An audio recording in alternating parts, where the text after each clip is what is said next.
Let me show you some of his, again, public broadcasts on January 7th, Claire. See, these folks on the lawn, and there were more than I'd ever seen. These are not conspiracy theorists motivated just by lies. That's a bunch of nonsense that people want to tell us. These are people that understand first principles. They love freedom and they love free markets.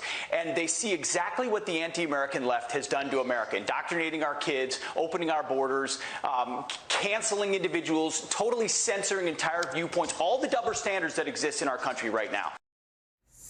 I mean, my first thought was he knew a lot about the insurrectionists on the 7th. It took the Department of Justice years to learn all that about the people that were there. But this idea that insurrection is justifiable because, quote, the anti-American left has done this to America, indoctrinating our kids, opening our borders, canceling individuals, totally censoring entire viewpoints, all the double standards that exist in our country right now. Again, I understand what Betsy's saying, why that makes him you know, maybe better than the actual sons in Trump's view. But how does that impact the United States military?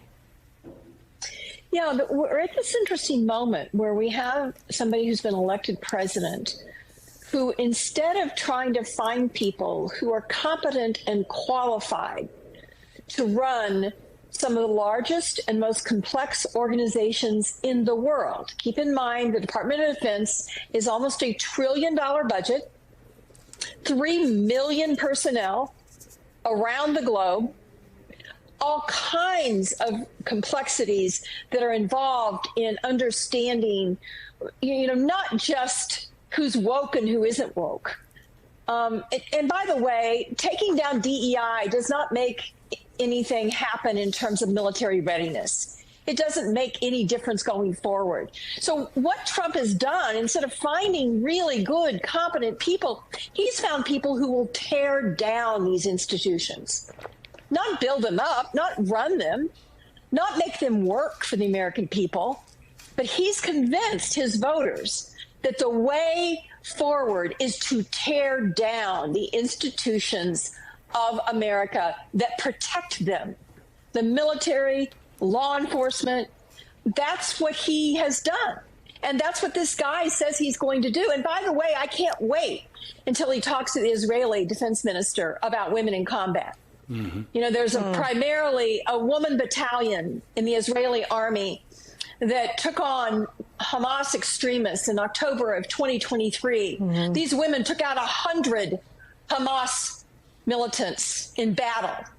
I can't wait for him to lecture Israel about how woke they are, where women are required to serve in the military, and they've been serving on the front line since Israel was born.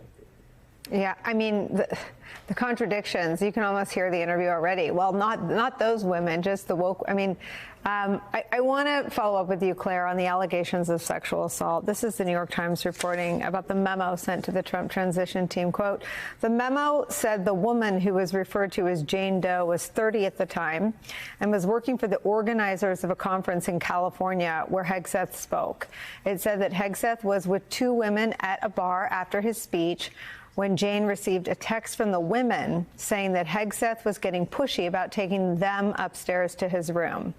Jane went over to try to mitigate the situation, the memo said.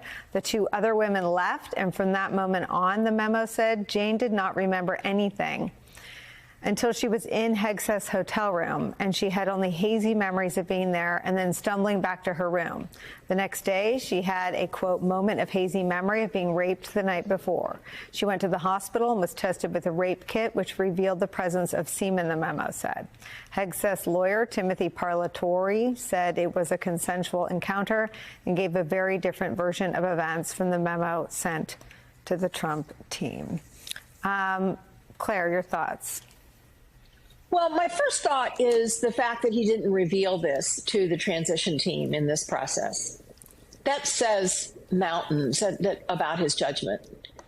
How do you be considered for this particular job and not reveal that at the point in time you're being interviewed?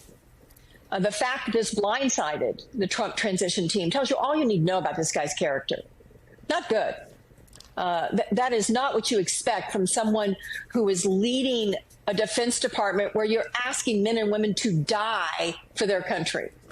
And you can't bother to explore the fact that you paid off someone to stay quiet about a sexual encounter.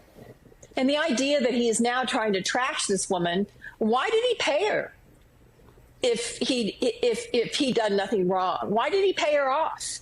That makes no sense. So it is really unfortunate that we are where we are now. I'm with my friend Paul here. I think there will be, especially on the Armed Services Committee, you've got Rounds, you've got Deb Fisher, you've got Joni Ernst, who served. You've got Tammy Duckworth, who lost her leg flying a Black Hawk helicopter in combat. You've got a lot of members on that Armed Services Committee that know this is a bad idea. So hopefully they will cut this off at the pass, but it tells you a lot that they haven't pulled the nomination. I mean, it is, Betsy, interesting to your first points. I mean, Trump is down with the dirtiest dirt on anybody. I mean, Trump picked Gates. So why would Hegseth have not been upfront with them? And what's interesting about the Hegseth settlement is O'Reilly's career at Fox ends from these settlements. Hegseth has these settlements and is tapped to run the Pentagon. It's amazing. Yeah, what I think we don't know for sure is the extent to which Hegseth and Trump could have possibly discussed this issue. I don't know. I don't want to speculate. But the transition team is a large, sprawling organization, and it wouldn't necessarily be a surprise that a revelation like this would come as a shock to many people working on that team, but perhaps would receive a different reception from Trump himself and some of the people immediately surrounding him. Again, this is not entirely clear to me based on my conversations and some of the reporting that's out there. Regardless, however, what we also know is that accusations of sexual wrongdoing, sexual misconduct, sexual assault I can't think of any examples of times when they've changed Trump's view or Trump's commitment to the people working for him. So many of the men who Trump has installed in senior positions or brought to work near him have faced allegations of sexual harassment or other types of sexual wrongdoing, and it hasn't proven to be a deterrent for their careers when Trump is the one deciding where they are going to be installed. Of course, the huge outstanding question is, how does the Senate Republican Conference grapple with all this? Does the new leader, John Thune, does he decide that this is a bridge too far, or does he put Hegseth in the same category, of course, as Supreme Court Justice Brett Kavanaugh, who Senate Republicans agreed en masse that despite allegations of sexual assault, he was confirmable for that lifetime position? I would, frankly, Hegseth, I think, is more likely to be confirmed than some of the other people that Trump has put forward. And Senate Republicans, of course, from a fairly mercenary standpoint, are going to be having conversations among themselves regarding which of these numerous controversial cabinet picks that Trump has brought to them are they going to view as simply a bitter pill to swallow versus which ones are they going to put their feet down regarding. And I think Hegseth's going to be in the first category.